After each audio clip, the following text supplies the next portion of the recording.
Assalamualaikum warahmatullahi wabarakatuh. Bismillahirrahmanirrahim. Alhamdulillahirabbil alamin. Wa bihi nasta'in ala umuri dunya waddin. Wassalatu wassalamu ala asyrafil mursalin sayyidina wa habibina wa syafi'ina maulana Muhammad wa ala alihi wa sahbihi wa sallim tasliman katsiran katsira. Wa man tabi'ahum bi ihsan ila yaumiddin. Adada khalqihi ta'ala wa ridha nafsihi wa zinata arshihi wa midada kalimatihi kama yuhibbu rabbuna wa yarda. Subhanaka la ilma lana illa ma 'allamtana innaka antal alimul hakim. Subhanaka la ilma lana illa ma 'allamtana innaka antal alimul hakim. Subhanaka la ilma lana illa ma 'allamtana innaka antal alimul hakim. Rabbana anfa'na bima 'allamtana, rabbi 'allimna alladhi yanfa'una. Rabbi faqihna wa faqih ahlana wa ahbabana wa jami'al muslimin wal muslimat bi rahmatika ya arhamar rahimin. Rabbi shrah li sadri wa yassir li amri wahlul 'uqdatam min lisani yafqahu qawli. Allahumma zidna wa la tanqusna wa akrimna wa la tuhinna wa a'tina wa la tahrimna wa athirna wa la tu'thir alaina wa adina warḍa'na ya karim. Subhana rabbika rabbil izzati amma yasifun wa salamun alal mursalin walhamdulillahi rabbil alamin. Alhamdulillahi rabbil alamin. Kita bersyukur kepada Allah Subhanahu wa taala. Allah telah memberi kita kesehatan, kesempatan untuk mendatangi rumahnya, menyahut panggilan azan, panggilan Allah, panggilan ilahi yang tiada panggilan setanding panggilan ilahi. Bila kita berdoa sesudah azan, kita baca apa? Allahumma rabb hadhihi da'wati tammah was salatil qa'imah. Ya Allah, Tuhan yang mempunyai seruan yang sempurna. Artinya seruan yang paling sempurna adalah seruan Allah, yaitu seruan azan ya. Alhamdulillah, terima kasih kepada imam yang bertugas pada malam ini. Mudah-mudahan solat kita dinilai Allah ya. Solat itu kalau tidak dinilai sia-sia, susah sebenarnya ya. Itu maka khutbah Jumat hari ini tentang nilai masa ya. Masa yang paling mahal waktu kita solat, waktu kita berada di rumah Allah. Kalau nilainya rendah tentulah rugi ya. Kita sudah melangkah ke tahun 2021, sepatutnya kita berniat nak meningkatkan kualiti solat kita tadi supaya masa yang dilalui itu semakin bernilai di sisi Allah Subhanahu wa taala. Baiklah, tajuk yang dipilih malam ini tentang meraih keuntungan yang besar dalam masjid bagi pencinta masjid. Ini khas bagi orang ke masjid ni. Orang tak ke masjid tak ampit ni. Tak dapat tu. Ini ada hadis Rasulullah SAW sini ya. Hadis Rasulullah SAW riwayat Imam Muslim, hadis sahih Muslim. Baginda mengatakan, ayyukum yuhibbu an yaghduwa kulla yawmin ila bathan au ila al-aqiq wa ya'ti minhu binaqataini qaumawaini fi ghairi ismin wala qati'ati rahim. Faqulna ya Rasulullah nuhibbu zalik. Qal afala yaghdu ahadukum ila al-masjid faya'lam au yu'allim au yaqra ayatayn min kitabillahi azza wa jal khairul lahu min naqatain wa thalath khairun min thalath wa arba' khairun min arba' wa min a'dadihinna minal ibil. Sadaqa Rasulullah sallallahu alaihi wasallam. Apa ceritanya ni? Ceritanya suatu hari Rasulullah SAW pergi berjumpa jemaah di Masjid Nabawi yang dikatakan jemaah Ahlus Suffah. Dekat Masjid Nabawi dulu ada orang yang tidak ada rumah, tidak ada saudara, mereka tinggal di masjid. Mereka tinggal di masjid, siap untuk berkhidmat, terutama untuk perang. Kalau ada perintah perang, mereka siap. Duduk di masjid, berkhidmat untuk agama. Suatu hari, di pagi hari, baginda Rasulullah menjumpai Ahlus Suffah yang berkhidmat, yang tinggal di masjid. Apa kata baginda? Ini hadisnya, teksnya sudah dibaca tadi ya. Siapa dalam kalangan kalian yang mahu berangkat setiap pagi ke pasar? Ini cerita orang pergi ke pasar. Siapa yang mau setiap pagi pergi ke pasar katanya, bathan atau akik, lalu pulang dari pasar dia membawa 2 ekor unta gemuk besar. Siapa yang mau pergi ke pasar setiap hari, balik dari pasar, balik dari tamu, membawa 2 ekor unta gemuk besar. Kenapa disebut unta? Karena zaman dulu unta itu harta kekayaan yang paling disukai, yang mahal harganya, yang tinggi nilainya. Karena dulu tidak ada kereta ya, dulu tidak ada kereta. Kalau zaman sekarang contohnya kita boleh kiaskan, contohkan kepada kereta. Nah, katalah kereta Mercedes contohnya. Siapa yang mau berangkat di pagi hari ke pusat penjualan Mercedes, agen Mercedes contohnya, balik dari sana dia membawa 2 kereta gratis, model baru, model yang canggih dan terbaru. Itulah kira-kira maksud hadis ini. Siapa yang mau berangkat ke pasar, balik dari pasar sanang-sanang saja membawa 2 ekor unta secara gratis, tidak dibeli, tidak dibayar, gratis. Apa kata sahabat? Para sahabat menyahut, "Ya Rasulullah, kami semua mau, semua mau. Siapa yang tak mau? Kerja senang, imbalannya besar. Kerja ringan, imbalannya berat. Semua orang mau." Begitu cara Rasulullah menarik minat ya. Menarik minat dengan mengemukakan imbalan. Macam sholat jemaah ini ya. Orang ramai yang tidak tahu. Siapa yang datang sembahyang berjemaah, dalam satu hadis itu ya, kalau dia berwudu dari rumahnya dengan sempurna, pergi ke rumah Allah, dapat 1 bonus haji, 1 sholat. Kalau dia berangkat dari rumahnya untuk 2 sholat maghrib dan isya, berarti 2 bonus haji, 1 kali pergi. Ada juga hadis mengenai majelis ilmu. Siapa yang berangkat ke rumah Allah, kalau ada majelis ilmu, ada tazkirah, ada ceramah, 1 ceramah, 1 haji. Ada hadisnya ya. Jadi benda ini kita kena niat. Niat nak pergi merebut fadilat haji dari solat fardu. Niat nak merebut fadilat haji daripada majlis ilmu. Itulah memanfaatkan masa yang disorot dalam khutbah Jumat hari ini. Kita memanfaatkan masa dengan maksimum. Dalam masa singkat, 24 jam sehari semalam, sanang je 5 haji untuk solat fardu. Belum lagi nilai solat isya. Bagi orang beramal dengan ilmu, siapa yang datang sembahyang isya, nilai tambahan selain daripada bonus haji, nilai berqiyamul lail setengah malam. Yang datang sembahyang subuh, nilai ekstra seperti bertahajud 1 malam. Jadi yang datang isya dengan subuh, ada ekstra nilai berqiyamul lail, bertahajud 1 malam setengah. Subhanallah. Karena ada ilmu dan karena berniat. Itu pentingnya niat. Ini pun begitu juga kata Rasulullah. Kalau kamu mau dapat 2 ekor unta di pagi hari, ini khas untuk di pagi hari. Tengok di sini. Jika kamu berangkat pagi hari ke masjid, lalu kamu mempelajari atau kamu baca 2 ayat Al-Quran, ini kan karena baca Al-Quran. Kamu mempelajari 2 ayat ataupun kamu baca 2 ayat Al-Quran, nilai amalan ini lebih baik daripada nilai 2 ekor unta besar gemuk.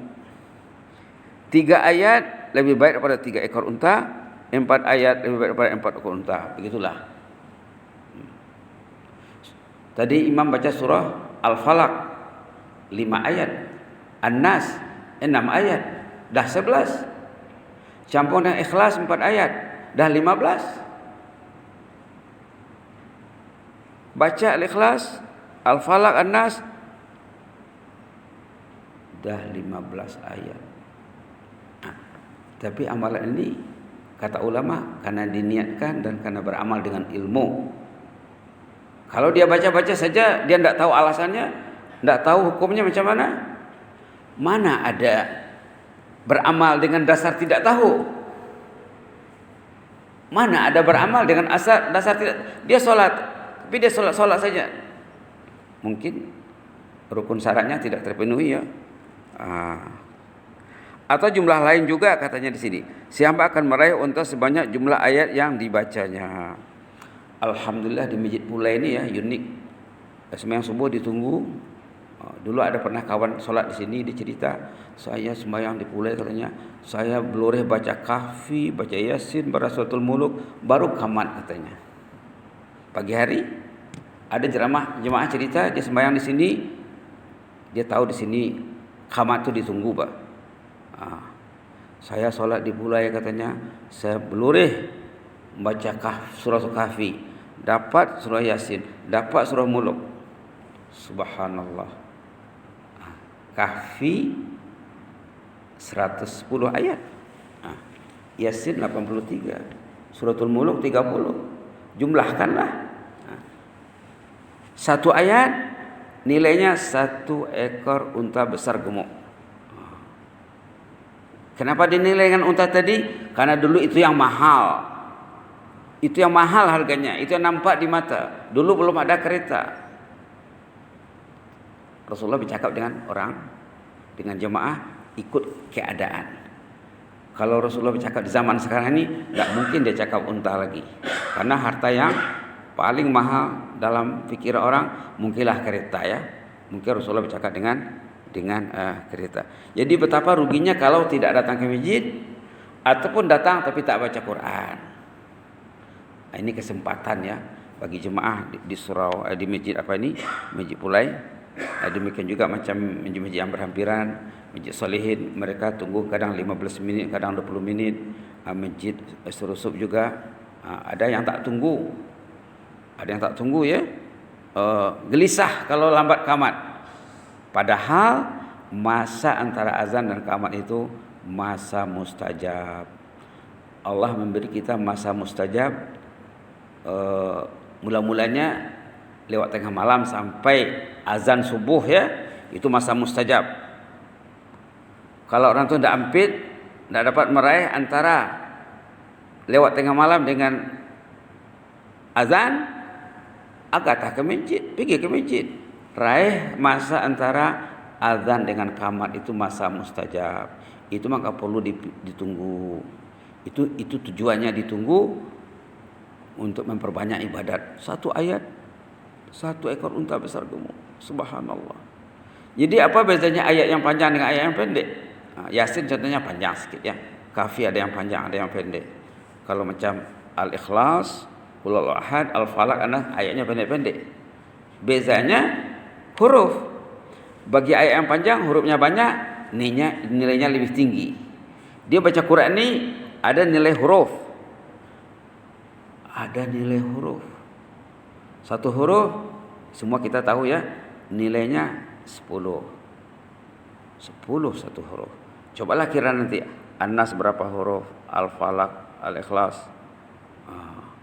Kalau kita baca surah-surah juz 30, Amma Yatasaalun, An-Nazi'an, Abasa, At-Takwir, Infitar, Al-Mutaffifin, Al-Insyiqaq, Al-Buruj, At-Tariq, Al-A'la, Al-Ghasyiyah, Al-Fajar, Al-Balad, Asy-Syams, Al-Lail, sampai kepada Duha, Alam Nasrah wa Tin.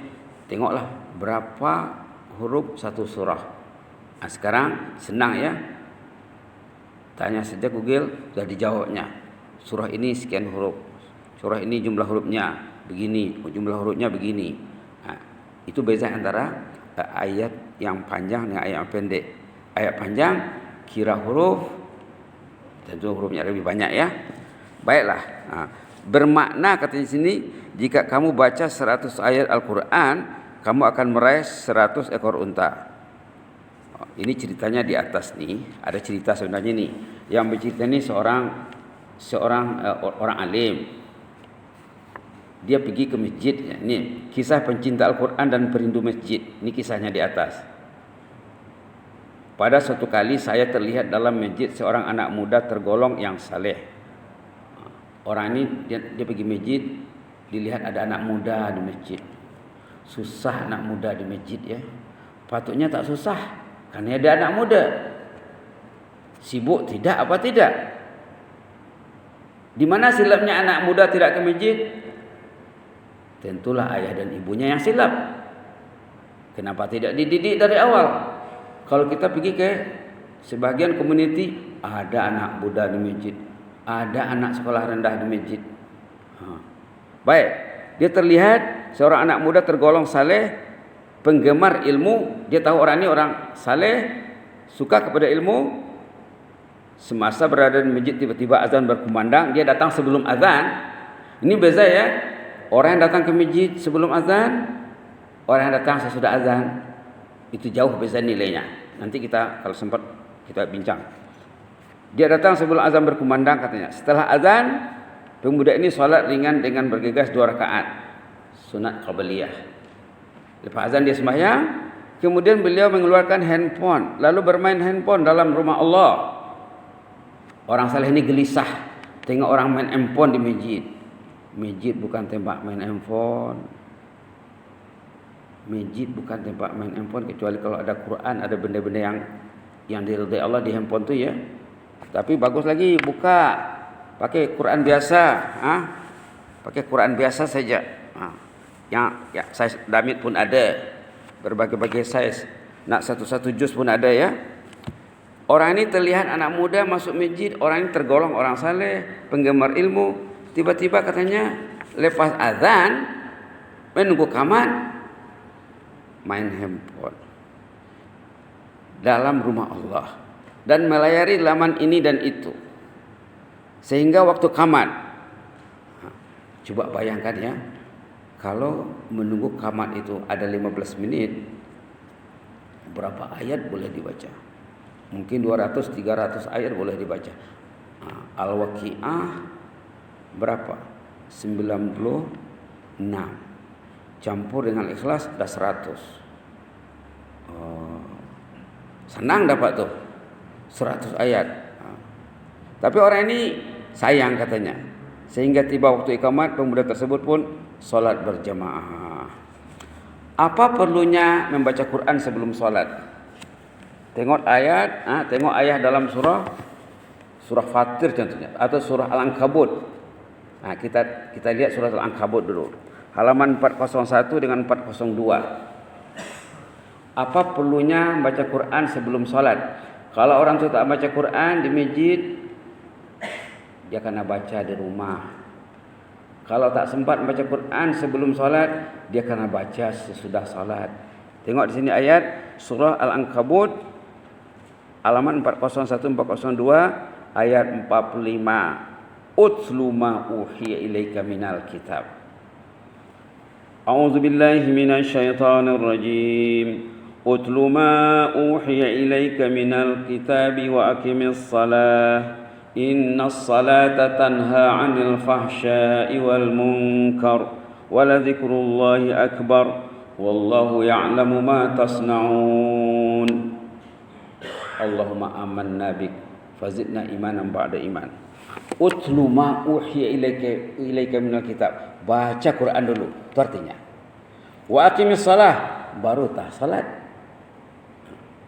Jadi maknanya dalam ayat ini baca Quran dulu baru salat. Itu maka kita perlu datang awal, sama ada baca Quran sebelum azan ataupun sebelum qamat, atau dua-duanya sekali. Sebelum azan dia baca Quran, lepas azan sebelum qamat dia baca Quran. Lagi bagus ya, karena dia solat dengan hati yang berada pada tahap kebersihan tertentu. Karena hati tadi sebelum ke masjid macam-macam difikirkan, kusut, keruh. Bila dia baca Quran, apalagi dibacanya ayat yang dia faham ya. Apalagi kalau dia baca ayat yang dia faham, dia mengerti, ada sentuhan, ada rasa di hatinya. Nanti bila dia salat Allahu Akbar, sudah ada koneksi. Kalau tak baca Quran mungkin kusut, error, takbirnya error, Allahu Akbar. Tak kemana pikirannya. Pikirannya terbang tak kemana, pergi tak kemana. Karena tidak ada preparing, ya, tidak ada persediaan sebelum salat. Maka disuruh di sini utlu ma uhiya ilaika minal kitab wa aqimis shalah. Baca Quran dulu, kemudian salat. Innas salata tanha 'anil fahsya'i wal munkar. Salat yang demikian itulah yang akan mencegah daripada perbuatan keji dan mungkar. Jadi di mana silapnya orang tu salat tapi kemungkaran masih dibuat. Dia pergi ke masjid, Nanti Isa balik rumah, tengok benda-benda mungkar. Berarti solatnya tidak betul. Berarti solatnya tidak betul. Subhanallah. Boleh baca lagi sekali ya. Utlu ma uhiya ilaika minal kitabi wa aqimis salah. Innas salata tanha 'anil fahsya'i wal munkar. Wa la dzikrullahi akbar. Wallahu ya'lamu ma tasna'un. Bacalah Quran dulu, kemudian baru salat. Salat yang demikian akan mencegah daripada perbuatan keji dan mungkar. Zikrullah itu sangat tinggi nilainya. Allah tahu sebenarnya apa yang kamu buat. Tahu Allah tuh, kamu baca Quran ke, salat saja ke, atau kamu baca Quran dan salat. Satu. Nah, lihat satu lagi contohnya dalam surah Fatir. Ayat yang ada tentang tilawah dan salat. Surah Fatir itu surah sebelum Yasin ya. Nah, surah Yasin lepas Fatir itu surah Yasin. Di sana juga ada gesaan untuk membaca Quran yang dikaitkan dengan Al-Falah. Yang dikaitkan dengan Al-Falah. Halaman 437 ayat 29 surah Fatir. Surah Fatir. Innal ladzina yatluna kitaballah. A'udzu billahi minasy syaithanir rajim. Innal ladzina yatluna kitaballahi wa aqamus salata wa anfaqu mimma razaqnahum sirran wa 'alaniyatan yarjuna tijaratan lan tabur liwaffiyahum ujurahum wa yazidahum min fadlihi innahu ghafurun syakur.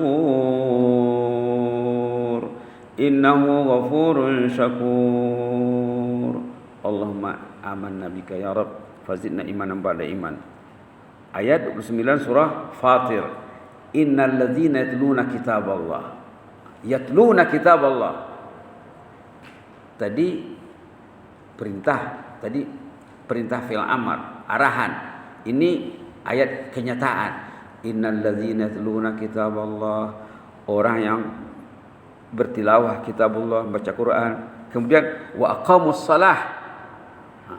Kemudian mereka menegakkan salat, wa anfaqu, di sini tambah dengan infak. Kemudian mereka berinfak, tiga ya. Tilawah, baca Quran, salat, infak. Sirran wa alaniyah, dia berinfak secara rahasia, secara terbuka. Yarjuna tijaratan lan tabur. Mereka lah yang bisnisnya tidak akan pernah merugi. Artinya untung lah ya. Dicakap tak pernah merugi itu orang tu yang buat tiga benda itu. Quran, salat, infak. Bisnisnya tidak akan merugi.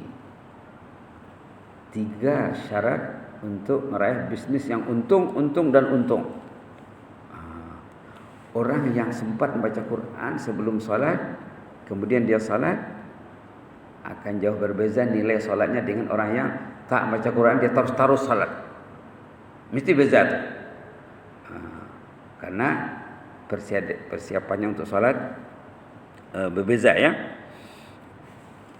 Yarjuna tijaratan lan tabur. Mereka ini akan mendapatkan tijarah, bisnis. Ibadat ni ibarat bisnis ya. Salat itu bisnis.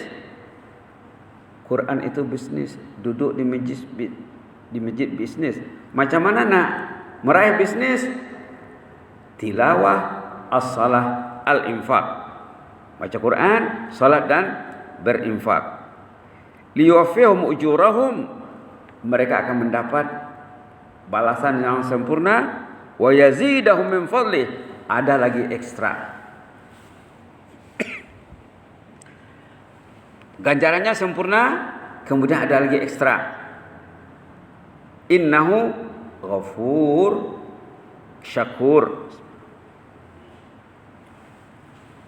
Ghafur, salah satu sifat Allah ghafur. Kata ulama makna ghafur apa? Allah akan mengampunkan dosa-dosa yang besar. Syakur, apa arti syakur? Kata ulama, Allah itu membalas ibadat yang sedikit dengan nilai yang banyak.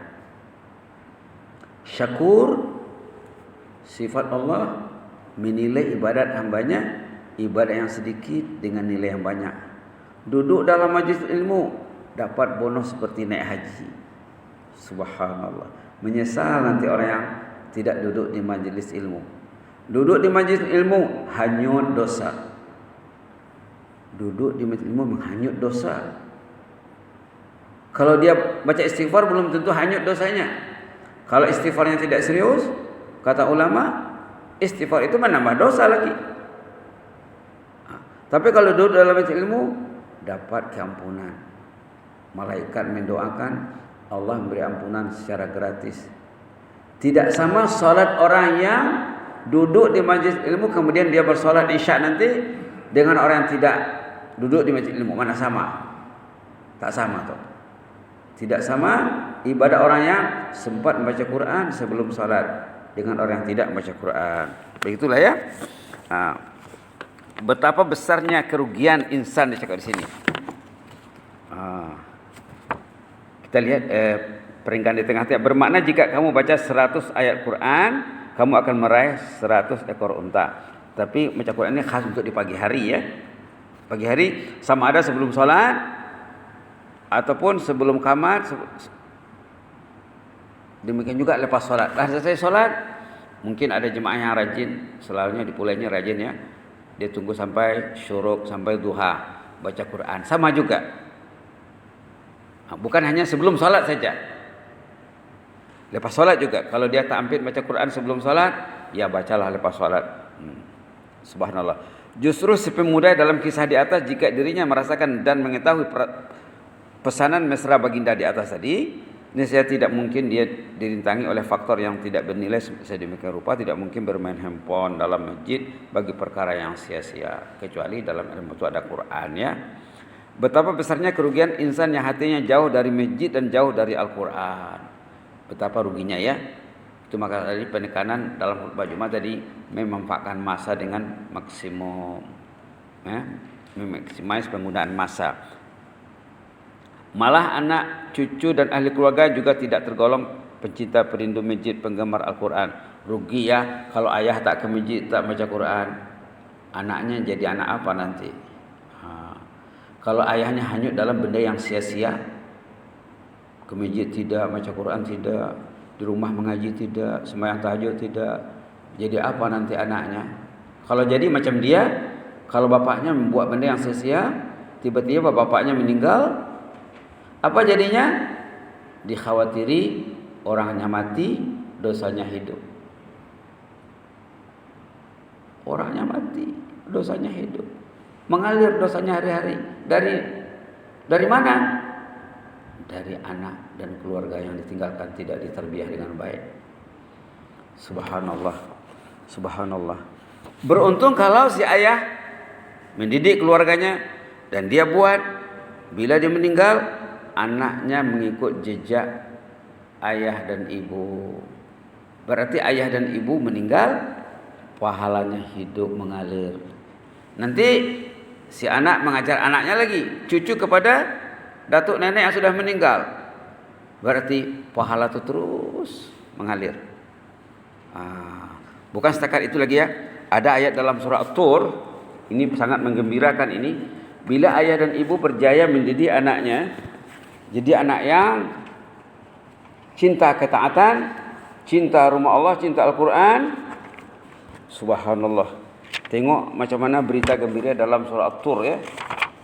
Halaman 524. Berita gembira dalam surah At-Tur patutnya kita raih nih. Apalagi jemaah masjid pula ini ya. Ceritanya apa? Katalah rumpun keluarganya 50 orang. Ayah, ibu, datuk, nenek, anak, cucu, cicit, menantu. Katalah ada 50 orang. Ini ceritanya di sini. Yang 50 orang ini tentu levelnya tidak sama. Levelnya tidak sama. Mungkin yang tinggi level itu si cucunya. Karena cucu masuk tahfiz, masuk Yunisa, masuk Kuku SB, dia belajar, ada degree, ada ada master, ada PhD, diamalkannya ilmunya. Belajar bukan untuk cari kerja, bukan untuk mencari sijil, belajar untuk mendekatkan diri kepada Allah. Iqra bismi rabbikal ladzi khalaq. Tiba-tiba dia masuk surga. Ini cerita dalam surah At-Tur. Dia dapat level yang tinggi dalam surga. Di sana dia bonjar, Pak. Kehilangan ayah dan ibu. Kecarian. Ditanya petugas di sana, babuku mana, babahku mana? Mereka mana sama dengan kau? Kau ini orang yang berpendidikan, ada kelulusan, ada ilmu, ada amal. Bapak dan ibu dulu mereka tidak masuk tahfiz, tidak masuk universiti, tak masuk Unisa, Pupu SB dan lain-lain, tak pergi ke Mesir, ke Jordan. Ya ilahi, katanya, saya ini dulu beramal untuk saya dan mereka juga. Maka dicarilah ayah dan ibu di surga, derajatnya yang rendah dinaikkan ke atas. Nah, ini ayatnya di sini. Surah At-Tur ayat 21, halaman 524. Boleh dibaca ya. Walladzina amanu. A'udzu billahi minasyaitonir rajim. والذين آمنوا واتبعتهم ذريتهم بإيمان ألحقنا بهم ذريتهم وما ألتناهم من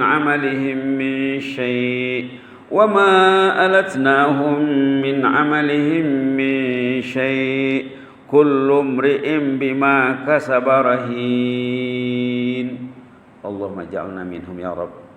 Orang yang beriman, bukan Islam saja ya. Manusia ini ramanya Islam. Iman tidak terpenuhi. Islam semua Islam. Kalau semuanya beriman, betul-betul beriman, ikut Al-Quran, masjid ini tak muat nih. Nanti tengok ayat tentang masjid. Ayat tentang masjid itu cakap orang beriman tu tak mungkin tak ke masjid. Orang beriman tak mungkin tak ke masjid.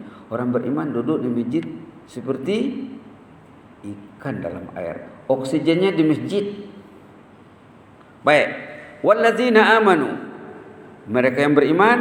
Wattaba'athum zurriyatum biiman. Zuriatnya ikut jejak langkah dia. Anaknya, cucunya. Tak tahu entah berapa level ya. Alhaqna bihim zurriyatahum. Apa maknanya? Nanti akan disatukan di surga sana.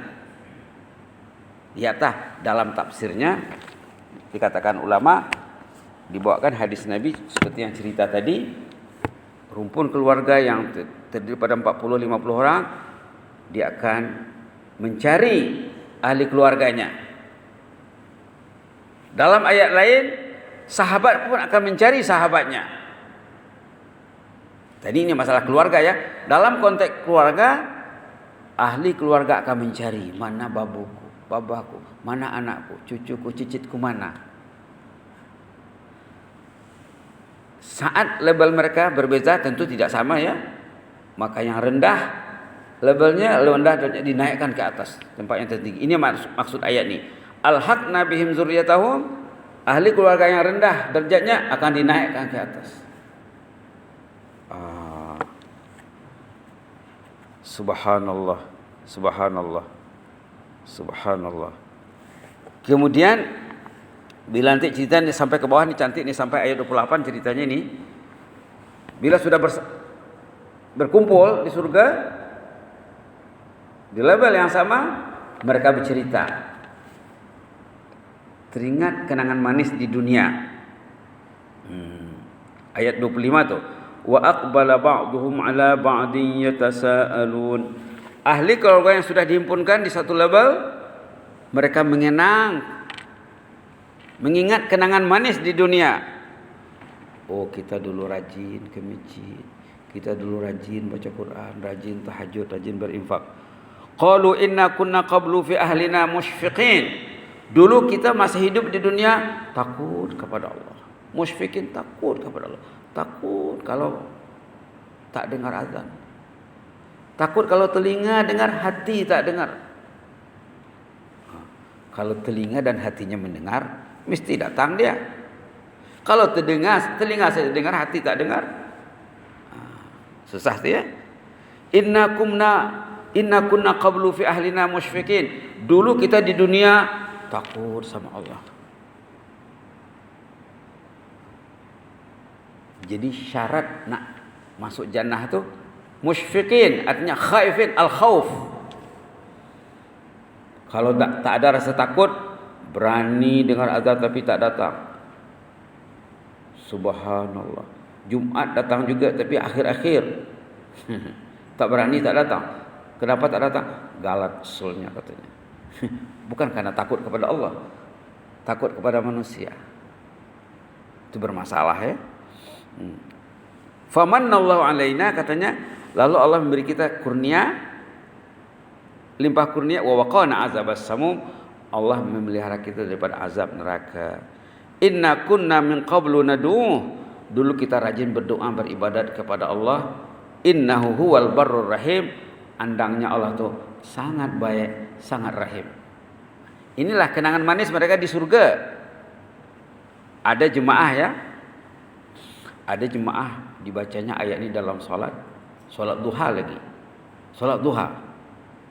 Dibacanya nangis, dia teringat, terbayang dia keadaan yang akan dia nikmati nanti di surga, akan dihimpulkan bersama keluarga, akan bercerita di sana, mengingat, mengimbas kenangan manis di dunia ya.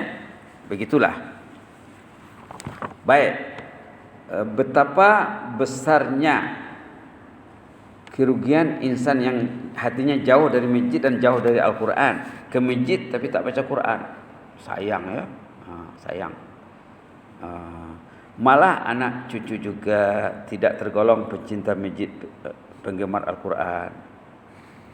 Ketergantungan hati dengan berbagai media kerugian dan media kelalaian adalah faktor utama hati jauh dari Baitillah dan Kitabullah. Kenapa tak ke masjid?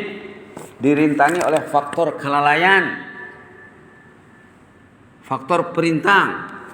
Jadi apa benda ini? Apa namanya? Perintang. Kalaulah disebabkan faktor ini dia tak ke masjid, ini bertukar dia punya nama. Apa namanya? Faktor perintang. Bahasa Arabnya muawwiqat, munsiyat, mulhiyat. Dalam bahasa Arab banyak namanya ini. Mulghiyat tu orang yang maghrib isya dia pergi masjid, kemudian balik rumah dia buat benda-benda yang Allah murka. Habis tadi solat maghrib dan isyanya, ini memadam. Mulghiyat, mendelete, mencancel. Subhanallah, rugi ya. Tak kenal maka tak sayang. Sesal dahulu pendapatan, sesal kemudian tak berguna. Sebelum nasi menjadi bubur, sing-sing kalah dengan baju anda di awal tahun 2021 ini. Ini ayat dalam surah Fajar. Yauma idzi yatadzakkarul insanu wa anna lahu dzikra yaqulu ya laitani qaddamtu li hayati. Gambaran penyesalan manusia yang cuai nanti di akhirat, yang tak ke masjid, tak baca Quran, tak berbuat taat, hanyut dengan media yang melalaikan, nanti dia akan menyesal gigit jari nanti di sana.